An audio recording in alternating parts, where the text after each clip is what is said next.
আসসালামু আলাইকুম। আমরা চলে আসলাম আমাদের তৃতীয় পর্বে আমরা আলোচনা করব ফান্ডামেন্টাল অফ ম্যাথমেটিক্স, যুক্তির প্রাথমিক ধারণার টাইপ 2 এর ম্যাথগুলো নিয়ে। টাইপ 2 কোন ধরনের ম্যাথগুলোকে আমরা আলোচনা করেছি? সেখানে আমরা আলোচনা করেছি যে ডা মর্গানের নিয়মগুলো প্রমাণ করা। এখানে দুইটা পার্ট আছে, নিয়মগুলোকে প্রমাণ করতে হবে। দেখাও যে নিম্নোক্তগুলো যৌক্তিকভাবে সমতুল্য। এখানে এক্সাম্পল 2, এক্সাম্পল 4, এক্সাম্পল 5। এখানে যদিও আমি এখানে অনেকগুলো ম্যাথ মিসিং করছি, যেগুলো বোর্ডে আসছে আমি ওই টাইপের এই কয়েকটা ম্যাথ আমি উঠাইছি। বাকি ম্যাথগুলো এইগুলো যারা পারে, এখানে এগুলো বলতে যারা আগে সত্যক সারণী তৈরি করতে পারে তাদের জন্য এই ম্যাথগুলো কোনো ব্যাপারে না। জাস্ট আমি সিস্টেমের জন্য এই ম্যাথগুলো করতেছি। একটা সিস্টেম আমি দেখাই দিচ্ছি, ঠিক আছে? একটা সিস্টেম আমি দেখাই দিচ্ছি যে এটা কিভাবে আমরা করব।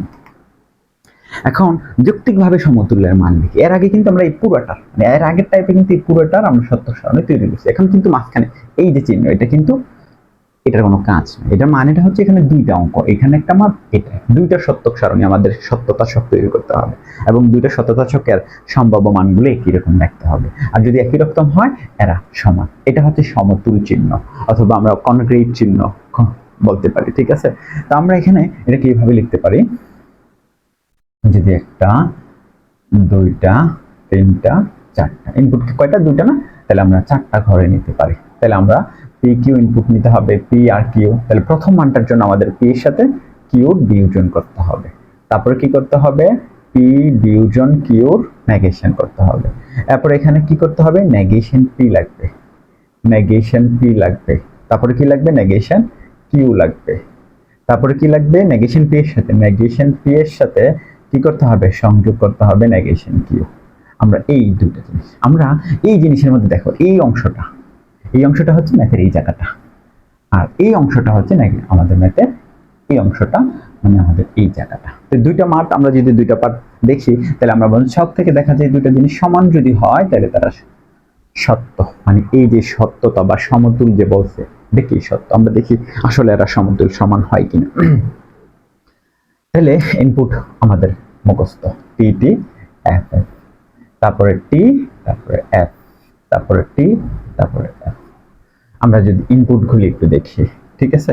এটা দেখা যাচ্ছে না, আমরা অন্য একটা কালার দিয়ে লিখি। এখানে এর সাথে কি বিয়োজন, আমরা জানি বিয়োজনের ক্ষেত্রে কি হয়? বিয়োজনের ক্ষেত্রে কি হয়? বিয়োজনের ক্ষেত্রে সবগুলো এফ হলে এফ, সবগুলো কি হলে?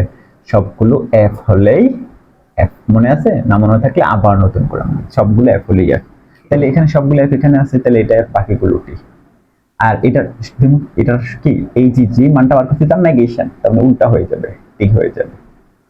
টি গুলো এফ হয়ে যাবে, এফ গুলো কি হয়ে যাবে? টি হয়ে যাবে।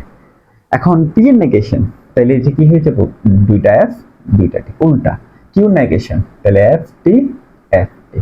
এখন আমরা দেখি এই পি আর কিউ এই দুইটা নেগেশনের কি সংযোগ, তাহলে সংযোগের চিহ্নের কাজ কি ছিল?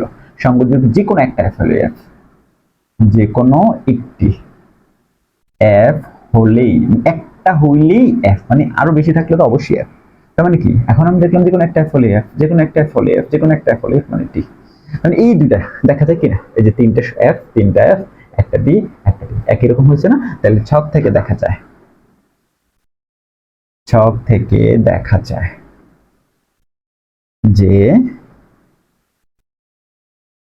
ফাংশনটা কি ছিল? নেগেশন পি বিয়োজন কিউ সমতুল নেগেশন পি সংযোগ নেগেশন কিউ প্রমাণিত। মানে আমাদের প্রমাণ করতে বলছে, আমরা প্রমাণিত করে দিলাম, ঠিক আছে? প্রমাণ হয়ে গেল। তার মানে ছক থেকে আমরা এটা কি দেখা গেল? এটা কি প্রমাণ করা যায়? অবশ্যই এটা প্রমাণ করা যায়, ঠিক আছে? আমরা কি করলাম? এটা করছি। তো এটা কি করা যাবে না? সেম ভাবে একই জিনিস, জাস্ট সংযোজন বিয়োজন শর্তায়ন, এইগুলো জিনিসগুলো চিহ্নের কাজগুলো বদলে আমাদের কাজ শেষ, ঠিক আছে? চিহ্নের কাজগুলো বদলে আমাদের কাছে ধারাবাহিকভাবে প্রথম থেকে যারা ভিডিওটি দেখবে, এখানে এই টাইপটা আলোচনা করা লাগবে। আমার মনে হয় না এটা করে দেওয়া লাগবে। তার মানে এটা করা। এবার এই নিচের দিকে যদি আমি তাকাই, দেখো এখানে দেখাও তিনি নিম্নোক্তগুলি যৌক্তিকভাবে সমতুল, একই কথা। এটা বলছে কি? প্রমাণ করার জন্য। দুইটা অংশ, এই অংশটা আর এই অংশটা কি করার জন্য? মানে দুইটা অংশ, এই অংশটা আর এই অংশটা কি করার জন্য বলতে? প্রমাণ করার জন্য সমান। বাট এখানে দুইটা অংশ এবং দ্বারা আলাদা আছে। এখানে একটা অংশ আছে, এখানে একটা অংশ আছে। এই দুইটা অংশ যৌক্তিকভাবে এবং দ্বারা আলাদা আছে। সেম কাজ, সেম কাজ। অঙ্কগুলো বিভিন্ন জায়গায় আছে বইয়ের মধ্যে, এক্সাম্পল 2, 4, 5 এর মধ্যে, কিন্তু এই ম্যাথগুলোর কাজ একটাই, শুধু এই ম্যাথগুলো না, আরো অঙ্ক আছে। ঠিক আছে, আমি এখানে এগুলো উঠাইছি, বোর্ডের ইম্পর্টেন্ট ম্যাথগুলো আমি উঠাই দিছি। মূলত এই অধ্যায়ের কাজ হচ্ছে নিয়ম শেখা, কিছু কিছু অধ্যায়ে নিয়ম শিখলে হয়ে যায়। ঠিক আছে, এখন আমরা যদি আবার একটু সামনের দিকে যাই, একটা করে আরেকটা ম্যাথ করি এখান থেকে। ঠিক আছে, আরেকটা ম্যাথ করি, কোনটা করা যায়? আমি একদম লাস্টেরটা করি, যেটা সবচেয়ে বেশি পড়ে আসছে। তার মানে এক্সাম্পল 5, অঙ্ক নাম্বার 3। এইবার এটার মধ্যে ইনপুট কয়টা? P Q R, P Q R, তাহলে সারণী কয়টা করতে হবে? পি কিউ আর হইলে সারণী করতে হবে 8টা। তাহলে 1টা, তারপরে 2টা, 3টা, 4টা, 5টা, 6টা, 7টা, এই হচ্ছে আমাদের 8টা। ঠিক আছে, তাহলে আমরা ইনপুট নিতে হবে পি কিউ আর, ইনপুট নিলাম। ইনপুট নেওয়ার পরে তাহলে ইনপুটগুলো পি কিউ আর, তাহলে আমরা প্রথম অংশটা মান বার করার জন্য কিউর সাথে আর এর সংযোগ বের করে আগে। তাহলে কিউর সাথে আমাদের আর এর সংযোগ, তারপরে কি এই পি এর সাথে তার শর্তায়ন, কি যেটা বের করছি, পি এর সাথে শর্তায়ন হইছে কিউ সংযোগ আর এর। তাহলে আমাদের প্রথম অংশ, একটা অংশ আমাদের বের হয়ে যাবে এখানে। সেকেন্ড অংশটার জন্য পি এর সাথে কিউ শর্তায়ন, পি এর সাথে কিউ শর্তায়ন, এটা বের করলাম ধর। এরপরে পি এর সাথে আর এর শর্তায়ন বের করলাম। তারপরে এই দুইটা অংশ সংযোগ, পি এর সাথে কিউর, পি এর সাথে কিউ শর্তায়ন, তারপরে সংযোগ পি এর সাথে আর এর শর্তায়ন, এইটা সংযোগ। তাহলে এই অংশটা কি আমাদের দ্বিতীয় অংশ, এবং এর পরের অংশ যেটা আছে এটা আগের অংশ কি এটা। এখন আমরা এই দুইটা অংশ আলাদা আলাদা আমাদের বের করতে হবে। বের করে আমরা দেখি কি হয়। বের করলে আমরা দেখা যায় যে এখানে 4টা টি, 4টা এফ। ঠিক আছে, তারপরে কি হইতো? 2টা টি, 2টা এফ, 2টা টি, 2টা এফ। ঠিক আছে, একটা টি, একটা এফ, একটা টি, একটা এফ, একটা টি, একটা এফ, একটা টি, একটা এফ। এটা হচ্ছে আমাদের ইনপুটের সিস্টেম। ইনপুটের সিস্টেম আমরা আগেও আলোচনা করেছি। এখন সংযোগের জন্য কি হয়? যে কোনো একটা এফ হইলেই এফ। তাহলে কার সাথে? কিউর সাথে আর এর, কিউর সাথে আর এর যে কোনো একটা এফ আছে এখানে, এখানে একটা এফ আছে, এখানে একটা এফ আছে, একটা এফ আছে, একটা থাকলেই এফ, তাহলে বাকিগুলো টি। এবার এইটার সাথে এই যে এটা পি এর সাথে তার কি শর্তায়ন, তাহলে পি এর সাথে এটার শর্তায়ন, মানে পি এর সাথে এটার শর্তায়ন কার সাথে? পি এর সাথে। তাহলে পি এর সাথে শর্তায়নের কাজ কি ছিল? শর্তায়নের কাজ প্রথমে টি পরে এফ, একমাত্র প্রথমে টি, প্রথমে টি, পরে এফ হইলে টি, পরে এফ হইলে এফ, পরে এফ হলেই এফ, মনে থাকবে শর্তায়ন। তাহলে আমরা যদি দেখি প্রথমে টি পরে এফ, এখানে দুইটার মধ্যে এটাতে আছে এফ, প্রথমে টি পরে এফ এটাতে আছে, প্রথমে টি পরে এফ এইটাতে আছে, আর কোথাও থাকার সম্ভাবনা নাই, বাকিগুলো টি। তাহলে আমরা প্রথম অংশ আমাদের এবং এর তার পূর্বের প্রথম অংশটা আমাদের কমপ্লিট। এবার আমরা সেকেন্ড অংশে যাই। সেকেন্ড অংশে যাইতে গেলে আমাদের আগে পি আর কিউর সাথে শর্তায়ন বের করতে হবে। শর্তায়নের কাজ কি? প্রথমে টি পরে এফ হইলে এফ, প্রথমে টি পরে এফ হইলে এফ, বাকিগুলো টি, আমাদের শর্তায়ন ইজিলি হয়ে যায়। এরপরে পি এর সাথে আর এর, পি এর সাথে আর এর শর্তায়ন, পি এর সাথে আর এর বললে, পি এর সাথে যদি আর এর করি তাহলে পি এর সাথে এফ হইলে এফ, এফ হইলে এফ, আর নাই, তার মানে বাকিগুলো টি, কাজ শেষ।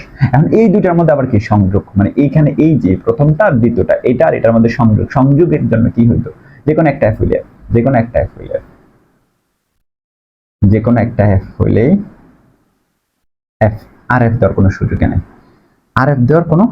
নেই, তাহলে বাকিগুলো টি দিতে হবে। যে কোনো একটা এফ নাই আর, তাহলে বাকিগুলো। তাহলে প্রথম অংশ, এই অংশ ছক থেকে দেখা যায় যে কি দেখা যায়? সমান দেখা যায়, দুইটা অংশ যে সমান, মাঝখানে দুইটা এফ আছে, মাঝখানে 3টা এফ আছে, আর বাকি সবগুলো কি আছে? টি আছে। তার মানে বোঝা গেছে কি, মাঝখানের এটা ছাড়া বাকি সবগুলো যেহেতু টি আছে, তার মানে কি এটা ঠিক আছে। তার মানে এটা দুইটা অংশ, মানে প্রথম অংশ এবং দ্বিতীয় অংশ যৌক্তিকভাবে সমতুল। সুতরাং ছক থেকে দেখা যায়, এইগুলো তো আমরা পারবো। ছক থেকে দেখা যায় যে প্রথম অংশ এবং দ্বিতীয় অংশ, মানে এই অংশ এত এবং এত যৌক্তিকভাবে সমতুল। দেখো আমি এখান থেকে দুইটা ম্যাথ করছি, আশা করি এই টাইপের, শুধু এই দুইটা না, যত অঙ্ক দেয়া হোক আশা করি পারা যাবে। ঠিক আছে, এই টাইপের সমতুল। এর আগে আমরা করছিলাম মানে সত্যক সারণী বা সত্যতা ছকটা তৈরি করা, মানে মূল পুরো ফাংশনটা ভ্যালুটা তৈরি করা, ট্যাটোলজি, সত্য যুক্তি দোষ, এগুলো শিখছিলাম। কিন্তু এখন আমরা শিখলাম কি? সমতুল অংশগুলো। ঠিক আছে, আশা করি সবাই বুঝছো। তাহলে আমাদের দেখা হবে পরবর্তী লাস্ট টাইপ 3 তে। পার্ট 4 এর মধ্যে, ঠিক আছে? এই অধ্যায়ের সর্বশেষ যে পার্টটা আছে। সবাই ভালো থেকো।